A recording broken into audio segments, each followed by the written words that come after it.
অনেক সায়েন্টিস্ট এমনকি ডিসকভারি চ্যানেলের একটা টিম পর্যন্ত সেটা করতে পারেনি।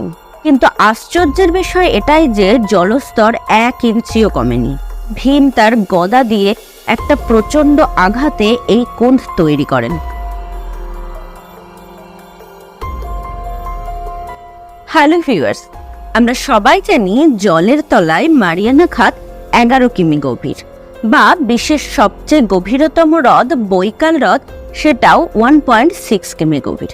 এগুলো আমরা জানতে পেরেছি কারণ এদের গভীরতা মাপা সম্ভব হয়েছে।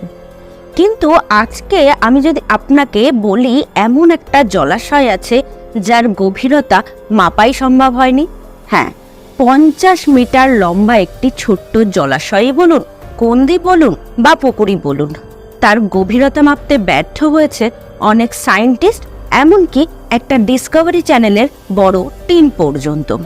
জানতে চান তো সেটা কোথায়? সেটা আর কোথাও নয়, আমাদের দেশেরই একটি রাজ্য মধ্যপ্রদেশের ভীমকুণ্ড। আসুন আজকে আমরা জেনে নিই সেই ভীমকুণ্ডেরই রহস্য। আর যারা আজকে আমাকে প্রথমবারের জন্য দেখছেন তাদের জন্য বলে রাখি, আমি মৌমিতা, আপনারা দেখছেন unboxing fact. Welcome to our channel. যারা এখনো আমাদের চ্যানেলটিকে সাবস্ক্রাইব করেননি তারা প্লিজ সাবস্ক্রাইব করে দেবেন আর পাশে থাকা বেল আইকনটি অলে প্রেস করে রাখবেন।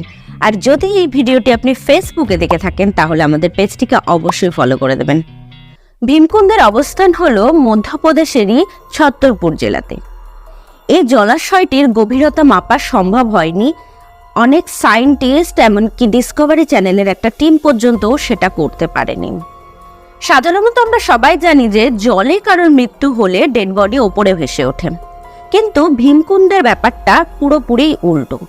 এখানে জলে কারোর মৃত্যু হলে সেই ডেড বডি ওপরে তো আসেই না, বরঞ্চ অনেক খোঁজাখুঁজির পরেও সেই ডেড বডির আর কোনো চিহ্নই পাওয়া যায় না। এছাড়াও সায়েন্টিস্টরা 200 মিটারের নিচে একটা প্রবল স্রোতও আবিষ্কার করেছে। রহস্যের এখানেই শেষ নয়। ভীমকুণ্ড কতটা গভীর সেটা জানার জন্য একবার 3টে পাম্প বসিয়ে প্রচুর পরিমাণে জল ভীমকুণ্ড থেকে বাইরে বের করে দেওয়া হয়েছিল। কিন্তু আশ্চর্যের বিষয় এটাই যে জলস্তর 1 ইঞ্চিও কমেনি। শুধু তাই নয়, প্রাকৃতিক দুর্যোগেরও আগাম পূর্বাভাস দেয় এই ভীমকুণ্ড। সুনামির সময় ভীমকুণ্ডের জলস্তর প্রায় 15 ফিট বেড়ে গিয়েছিল। এছাড়াও নেপালের ভূমিকম্পের সময়ও ভীমকুণ্ডের জলস্তর অনেকটা বেড়ে যায়। কিভাবে এই ঘটনাগুলো ঘটে সেটা আজও রহস্যই রয়ে গেছে। ভীমকুণ্ডের জলের রং কিন্তু একেবারে স্বচ্ছ নীল। অনেকেই মনে করেন ভীমকুণ্ডের জলের রং এত নীল হওয়ার পেছনে কারণ হলো ভীমকুণ্ডের জলের সাথে কোনো সমুদ্রের যোগ আছে। হয়তো তাই জন্যেই পাম্প দিয়ে অত জল বার করার পরেও জলস্তর একটুও কমেনি। এর জলের কালার এতটা স্বচ্ছ নীল বলে একে অনেকে নীলকুণ্ড বলে থাকেন। জায়গাটা যে শুধু রহস্যময় তা নয়, জায়গাটা হিন্দু ধর্মের অনেকের মতে একটি পবিত্র স্থান বলেও বিবেচিত হয়। তার দুটো কারণ।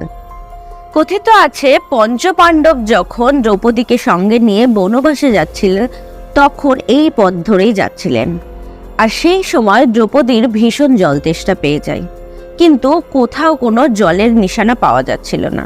তখন বাধ্য হয়ে ভীম তার গদা দিয়ে একটা প্রচণ্ড আঘাতে এই কুণ্ড তৈরি করেন।